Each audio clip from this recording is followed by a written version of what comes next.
Benvenuti cari amici su Underground Sea per proporvi un Prime dedicato al Legacy, approfittando della disponibilità di un deck builder Max Yuzam al secolo massimo patruno, che ci illustrerà il mazzo che lo ha portato alla vittoria dell'ultima edizione del Covid-19 World Skype, o meglio, del torneo dei pezzenti, rinominato scherzosamente in questo modo dal suo organizzatore, Cosma Curci. Una vittoria che mette alla luce un archetipo molto particolare che sfrutta una delle carte più iconiche tra tutta la lore di Magic, molto utilizzata da coloro che hanno la fortuna di poterla annoverare nella propria build. Aluren, un incantesimo dalle peculiarità uniche nel formato, come avremo modo di vedere in questo video. Non è però l'unica carta particolare che avremo modo di esaminare in questa lista, tutta votata ad avvantaggiarsi del bounce effect delle proprie creature, con delle chiusure dal nulla, come nelle migliori tradizioni dei combo deck in circolazione in questo formato old school. Questa volta vi parleremo di Aluren.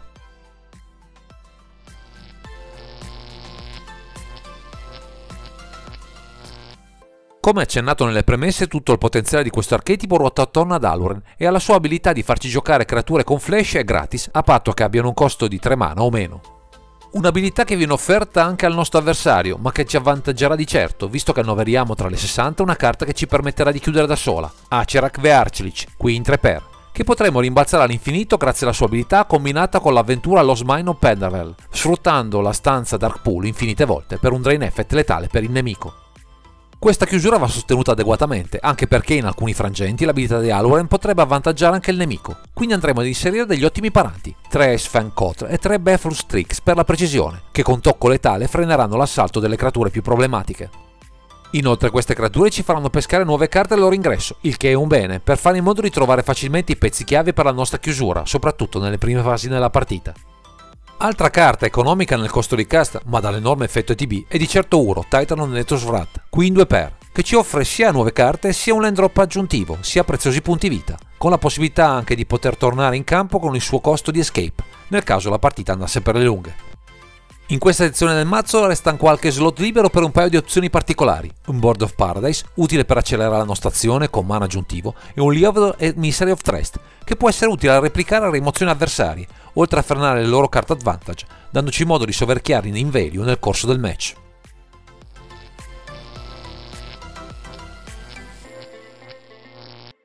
Con una buona fetta di questo archetipo che punta a sfruttare delle creature intelligenti per chiudere, è chiaro che il comparto magie deve essere ottimizzato per recuperare gli strumenti giusti, il più in fretta possibile, così da folgorare l'opponente con le nostre giocate.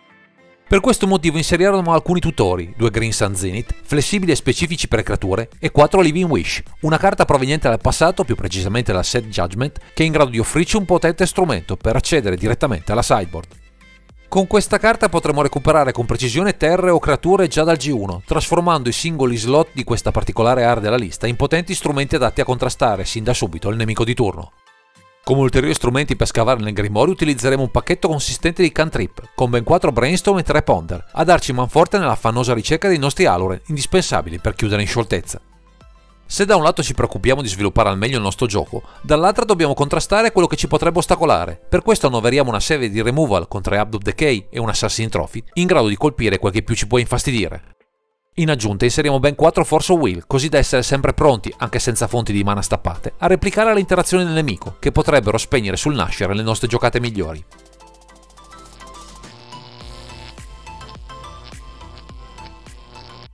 Finora vi abbiamo mostrato gli strumenti di base perché tutto giri al meglio, tra creature dagli TB forti e magie in grado di trovarli tra la main e la side, ma il vero protagonista della build è il nostro incantesimo preferito, Aluren, ovviamente in 4x. Una carta di questo tipo, al netto degli enormi vantaggi ottenibili in termini di mana, ci permette di trasformare ogni creatura in una magia istantanea, potendo così sfruttare nella fase finale dell'avversario la finestra giusta per chiudere o replicare con una magia, per meglio contrastare la sua azione. Una flessibilità senza pari, che solo una carta proveniente dal passato del formato può offrirci, con un potenziale così elevato da riuscire a costruirci un archetipo attorno.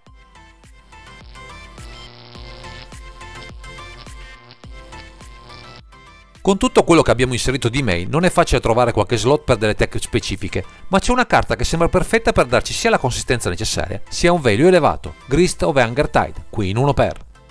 Un Planeswalker tutorabile come fosse una creatura, che si propone come rimozione con il costo addizionale di una creatura sacrificabile, inoltre ci offre pedine, oltre a una specie di ultimate che ben sinergizza con le creature che finiranno nel cimitero. Insomma, è una perfetta aggiunta alla build, che ci farà comodo in più di un'occasione.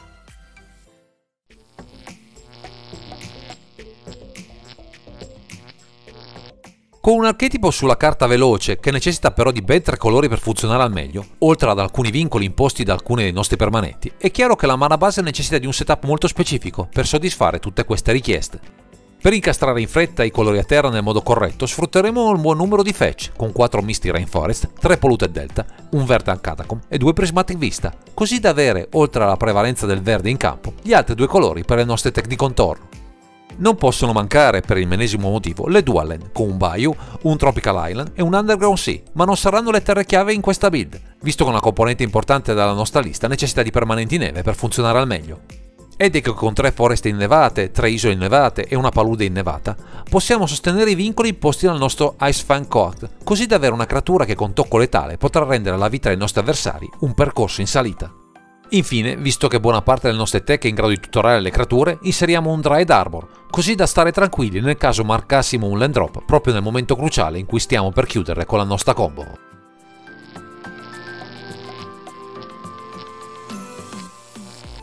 Come accennato nelle premesse, anche questo archetipo si dota di un coltellino svizzero, i Living Wish, che ci permetteranno di estendere la nostra mano con la sideboard, ottimizzando gli slot per una moltitudine di esigenze specifiche. Una parte sfrutta un'ulteriore copia di carte già presenti di May, con un Acerak the Archlich, un Grist the Hungertide, che anche qui viene visto come una creatura, e un Urov Titan Natus Wrath, per aumentare al massimo la consistenza di queste tech, garantendoci così la chiusura o alcune carte dal value in dubbio.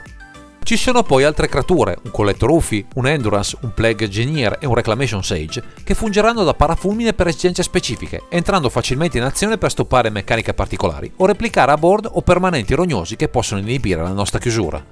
Anche le terre ci offrono delle tech interessanti, con un Bojuka Bok, un Caracas, un Maze of It o un Vetambacle at the Pedder Veil, coprendo diverse situazioni che ci potremo trovare ad affrontare e che con queste carte saremo in grado di spegnere con facilità. Infine, con i pochi slot ancora liberi, introduciamo 2 magie specifiche, 2 Flutterstorm utili per una Counter War e 2 Veil of Summer, perfetti per spegnere colori specifici che ci possono ostacolare nel momento topico della nostra azione, quando ormai saremo pronti a chiudere i giochi con la nostra spettacolare combo.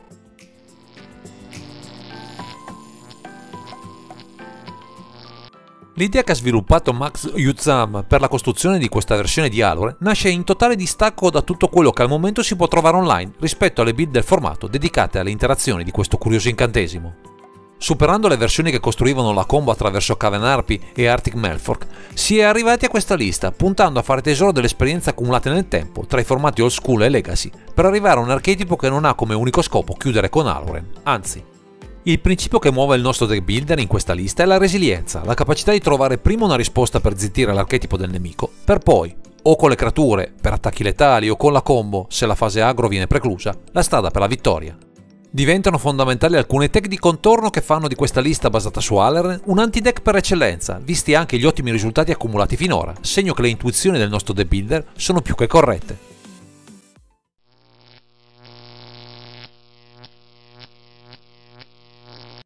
Lo sviluppo del game plan pensato da Max Yuzzam, H Massimo Patruno, per questa versione di Aloren si muove su diversi piani, anche molto dipendenti dall'avversario da affrontare, soprattutto nel primo turno, quello decisivo per comprendere le mosse da effettuare. Il value è la componente chiave di buona parte delle partite meno veloci, sfruttando le molte componenti in grado di stabilizzare il board, tra creature intelligenti, tutori e carte insospettabili, da grande potenziale in questo formato. Pensiamo a quanto sia efficace Grist the Hungertide, un planeswalker tra i più performanti, sia perché è tutorabile come creatura, sia per gli effetti ottenibili con Aloren, sia per i vantaggi sul fronte del value tra board e rimozioni, ottimi in diversi contesti. Avere poi nella build 2 tutori come Green Sun Zenith, che copre buona parte delle tech del mazzo, sia Living Wish, che ci apre le porte alla side e ha diverse opzioni popabili tra terra e creature per bloccare anche le giocate più rapide, ci offre molti vantaggi, oltre a una stabilità nel comportamento del mazzo invidiabile. Un ultimo aspetto da non trascurare è la mana base, costruita attorno alle terre neve, che arginano tutte quelle tech per negare le fonti colorate, fornendoci una resilienza invidiabile a tutte quelle carte che provano a distruggere o inibire questa sezione del mazzo. Di certo un approccio innovativo quello costruito attorno a questa nuova incarnazione di Aloren, che prova a dare una risposta a buona parte delle mestizie del formato, che sono sempre molte e in continua evoluzione, segno che questa lista non sarà mai cristallizzata nel tempo.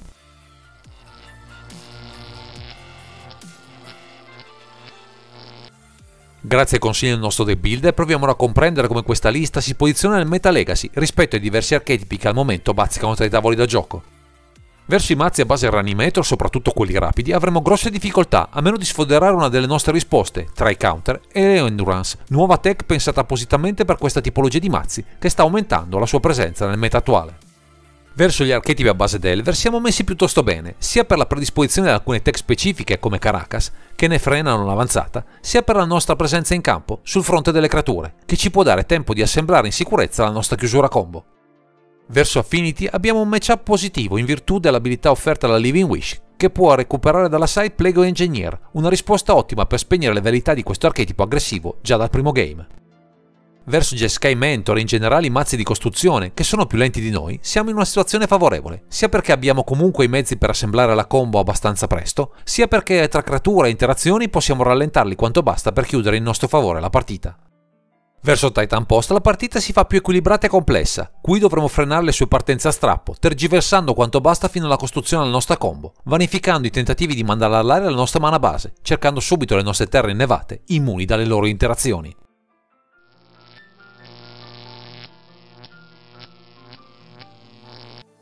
Come accennato finora, per Massimo Patruno, o meglio Max Yuzam, questo Aluren è come un germoglio da innaffiare con cura ed attenzione, cercando di migliorare gli angoli ciechi per rispondere al meglio alla Meta Legacy, sempre in fermento.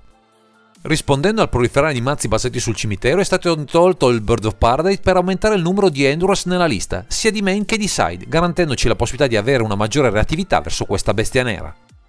Al momento, in un meta che non vede molti mazzi basati su Dark Depths, si preferisce riporre nel raccoglitore mezzo vit per far posto a Allosaurus Shepherd, una replica ai counter che potrebbe ostacolare la nostra chiusura principale basata sul nostro prezioso incantesimo.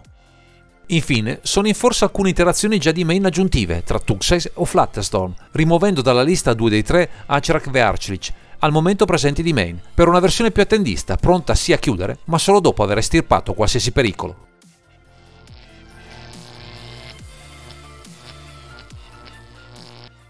Abbiamo concluso questo complesso primer, ringraziamo Massimo Patruno, conosciuto da tutti con il nick di Max Yuzam, che ci ha mostrato il suo archetipo, una creazione tutta nuova che lo ha portato in vetta a questo ultimo Covid-19 War e Skype, dandogli grandi soddisfazioni. Se volete un archetipo in grado di replicare colpo su colpo le complessità del Legacy, offrendo diversi piani di azione, questo Aluren potrebbe fare a caso vostro, a patto di plasmarne le sfumature, in base al meta da affrontare e alle evoluzioni spesso repentine del formato. E se volete partecipare a un futuro Covid-19 War at Skype o volete saperne qualcosa di più su questo formato old school, continuate a seguirci sul nostro canale o scrivete nei commenti sotto questo video, siamo a vostra disposizione per darvi tutte le news del caso. Direi che questo è tutto per questo video, grazie per averci seguito e non dimenticate di commentare, condividere e sottoscrivere il canale per ritrovarci sempre qui su Underground Sea.